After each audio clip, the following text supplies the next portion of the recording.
हिंदी साहित्य प्रथम वर्ष के विद्यार्थियों, हम जयशंकर प्रसाद की कहानी आकाशदीप का अध्ययन कर रहे हैं। और आकाशदीप कहानी के अध्ययन से पूर्व हम जयशंकर प्रसाद के जीवन परिचय के बारे में पूरी तरह से जान चुके हैं। कहानी प्रारंभ करती हूँ मैं। पृष्ठ संख्या 35 पर आप सभी लोग आमंत्रित हैं। बंदी, क्या है, सोने दो। मुक्त होना चाहते हो? अभी नहीं, निद्रा खुलने पर। चुप रहो, फिर अवसर न मिलेगा।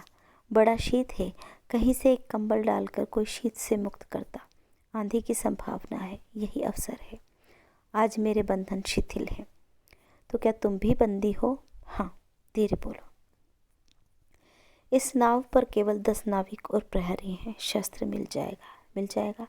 पोत से संबद्ध रज्जू काट सकोगे? हाँ। समुद्र में हिलोरें उठने लगी। दोनों बंदी आपस में टकराने लगे। पहले बंदी ने अपने को स्वतंत्र कर लिया, दूसरे का बंधन खोलने का प्रयत्न करने लगा। लहरों के धक्के एक दूसरे को स्पर्श से पुलकित कर रहे थे। मुक्ति की आशा, स्नेह का असंभावित आलिंगन, दोनों ही अंधकार में मुक्त हो गए। दूसरे बंदी ने हर्षातिरेक से उसको गले से लगा लिया।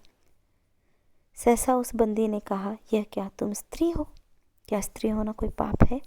अपने को अलग करते हुए स्त्री ने कहा, शस्त्र कहाँ है? तुम्हारा नाम? चंपा।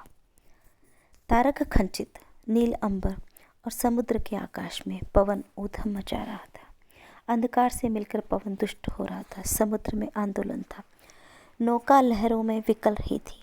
स्त्री सतर्कता से लुढ़कने लगी। एक मतवाले नाविक के शरीर से टकराती हुई सावधानी से उसका कृपाण निकालकर फिर लुढ़कते हुए बंदी के समीप पहुंच गई। सहसा पोत से पथ प्रदर्शक ने चिल्लाकर कहा, आंधी। आपत्ति सूचक तूर्य बजने लगा। जब सावधान होने लगे, बंदी युवक उसी तरह पड़ा रहा। किसी ने रस्सी पकड़ी, कोई पाल खोल रहा था। कोई युवक बंदी ढूलकर उस रज्जू के पास पहुंचा जो पोत से संलग्न थी। तारे ढक गए। तरंगे उद्वेलित हुई समुद्र गरजने लगा। आंधी भीषण चलने लगी। पिशाचिनी के समान नाव को अपने हाथों में लेकर कंदुक क्रीड़ा और अट्टहास करने लगी। एक झटके के साथ ही नाव स्वतंत्र थी। उस संकट में भी दोनों बंदी खिलखिलाकर हंस पड़े। आंधी के हाहाकार ने उसे कोई न सुन सका। अनंत जल निधि में उषा का मधुर आलोक फूट उठा। सुनहली किरणों और लहरों की कोमल सृष्टि मुस्कुराने लगी। सागर शांत था। नाविकों ने देखा, भूत का पता नहीं, बंदी मुक्त है। नायक ने कहा, बुद्धगुप्त, तुमको मुक्त किसने किया?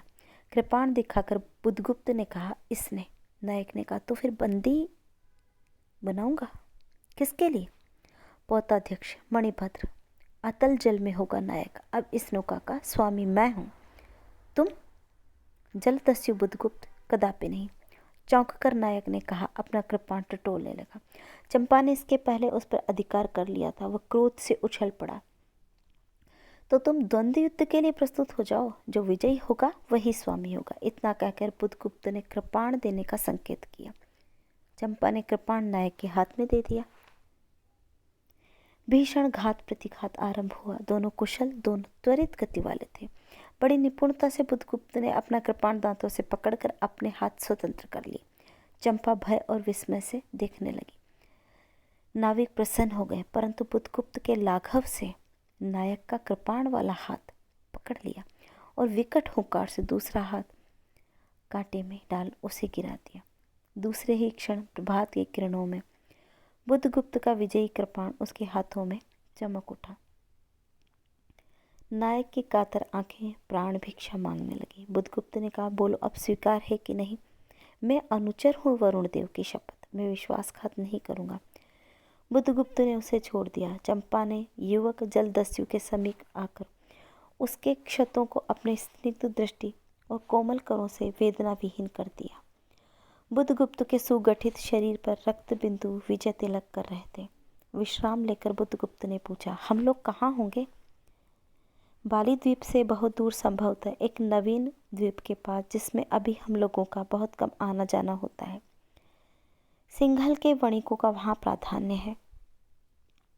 कितने दिनों में हम लोग वहाँ पहुँचेंगे? अनुकूल पवन मिलने में, पर 2 दिन में। तब तक के लिए खाद्य का अभाव न होगा। सहसा नायक ने नाविकों को डांड लगाने की आज्ञा दी और स्वयं पतवार पकड़कर बैठ गया। बुधगुप्त के पूछने पर उसने कहा, यहाँ एक जलमग्न शैलखंड है, सावधान न रहने से नाव टकराने का भय है।